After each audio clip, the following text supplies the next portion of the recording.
ترى كيف ضرب الله مثلا كلمة طيبة كشجرة طيبة أصلها ثابت وفرعها في السماء تؤتي أكلها كل حين بإذن ربها ويضرب الله الأمثال للناس لعلهم يتذكرون ومثل كلمة خبيثة كشجرة خبيثة اجتثت من فوق الأرض ما لها من قرار يثبت الله الذين آمنوا بالقول الثابت في الحياة الدنيا وفي الآخرة ويضل الله الظالمين ويفعل الله ما يشاء. Allah berfirman dalam surah Ibrahim ayat 24 sampai 27, tidaklah kamu perhatikan bagaimana Allah telah membuat perumpamaan kalimat yang baik seperti pohon yang baik, akarnya teguh dan cabangnya menjulang ke langit. Pohon itu memberikan buahnya pada setiap musim dengan seizin Allah. Allah membuat perumpamaan itu untuk manusia supaya mereka selalu ingat. Dan perumpamaan kalimat yang buruk seperti pohon yang buruk yang telah dicabut sampai ke akar-akarnya dari permukaan bumi ini. Tidak dapat tegak sedikit pun.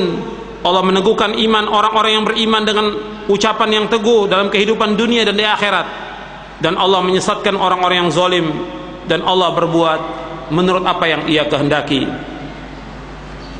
Jadi perkataan Al-Imam Ibnul Qayyim sesuai dengan ayat yang tercantum dalam surah Ibrahim ini.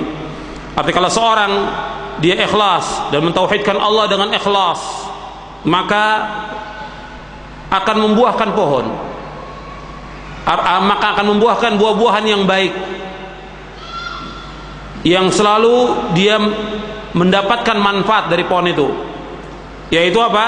Dia mendapatkan ketenangan, kedamaian di dunia maupun di akhirat. Tidak ada rasa takut, tidak bingung.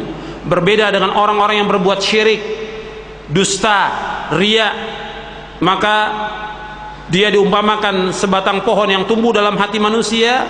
Buahnya di dunia yaitu selalu takut, selalu khawatir, selalu bingung, selalu sempit dan gelap hatinya. Maka di sini yang harus kita perhatikan tentang pentingnya ikhlas.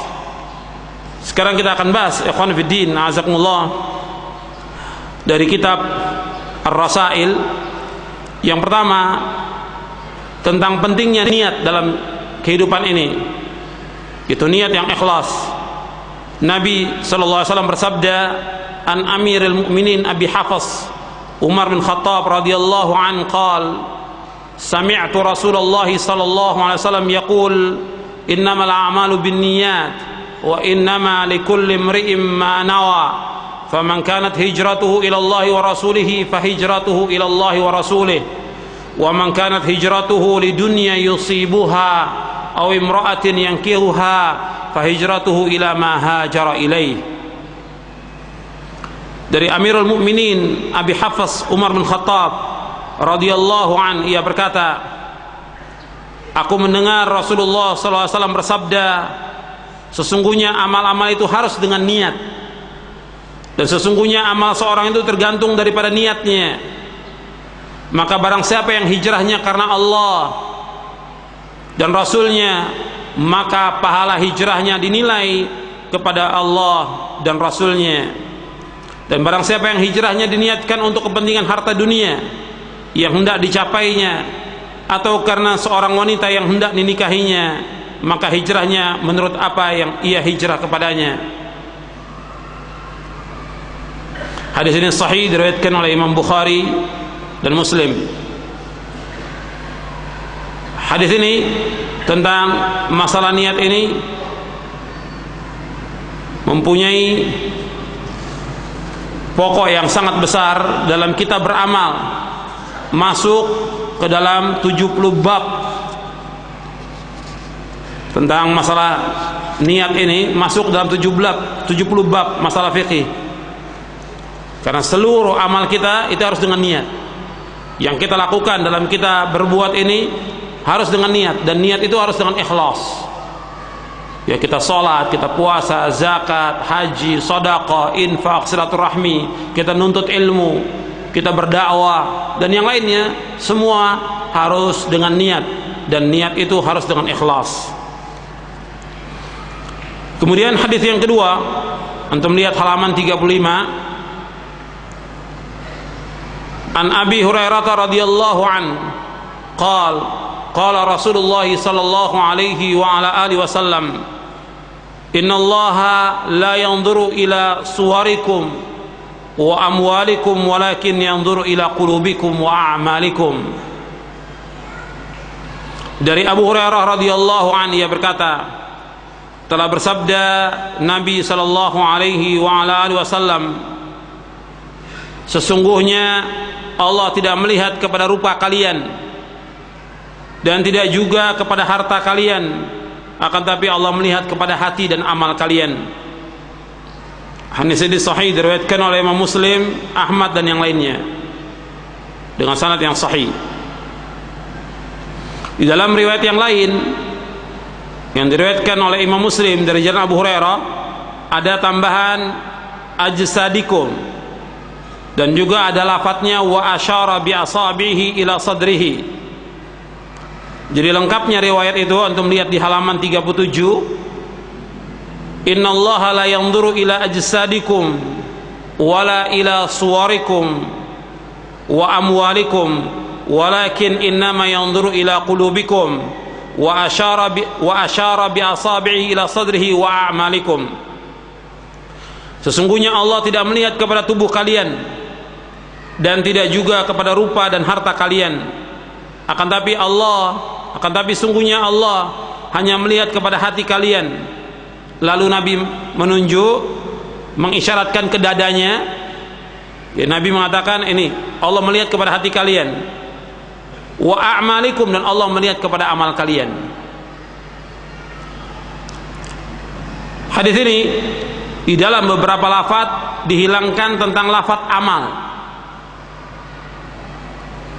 Ada riwayat menyebutkan walakin yanzuru ila qulubikum, kan tapi Allah melihat kepada hati kalian. Sedangkan amal tidak dimasukkan.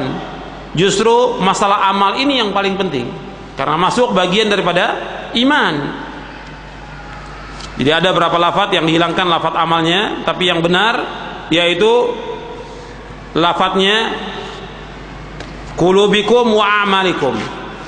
Innallaha la yanzuru ila suwarikum wa amwalikum walakin yanzuru ila qulubikum wa a'malikum. Di dalam kitab Riyadhus Shalihin di hadis nomor 8 itu ada yang kurang di situ, yaitu lafaz wa a'malikum. Makanya dikritik oleh Syekh Al-Albani dalam tahqiqnya terhadap Riyadhus Shalihin di hadis nomor 8. Beliau mengatakan bahwa hadis ini ada tambahannya, yaitu innallaha la yanzuru ila suwarikum wa amwalikum walakin yanzuru ila qulubikum wa a'malikum. Jadi harus kalimat a'mal, harus ada kalimat a'mal. Sesungguhnya Allah tidak melihat kepada rupa kamu, Allah tidak melihat kepada harta kamu, tetapi Allah melihat kepada hati dan amal. Menurut Syekh Muhammad Nasiruddin Al-Albani rahimahullah, beliau memberikan komentar, dalam riwayat Muslim dan lainnya ada tambahan a'malikum, dan tambahan ini sangat penting karena kebanyakan kaum muslimin memahami hadis di atas tanpa ada tambahan ini dengan pemahaman yang salah. Apabila engkau menyuruh mereka dengan perintah syariat yang bijaksana, seperti diperintahkan untuk memelihara atau memanjangkan jenggot dan tidak boleh menyerupai orang-orang kafir, dan selain dari itu dari beban syariat, mereka menjawab yang penting adalah hati, seperti pemahaman Murji'ah, yang penting hati. Mereka berdalil dengan hadis di atas, dengan qulubikum. Mereka tidak mengetahui tambahan yang sahih yang menunjukkan bahwa Allah yang maha mulia dan maha tinggi melihat juga kepada amal mereka. Apabila amal baik sesuai dengan sunnah Rasulullah SAW, maka Allah akan menerimanya, dan jika tidak baik, maka Allah akan menolaknya. Sebagaimana terdapat dalam hadis yang sahih, Nabi bersabda, man ahdatha fi amrina hadza ma laysa minhu fahuwa raddun. Barang siapa yang mengada-ada dalam urusan agama kami sesuatu yang bukan bagian darinya, maka ia tertolak. Hadis ini sahih, diriwayatkan oleh Bukhari dan Muslim. Jadi hati dan amal tidak seperti pemahamannya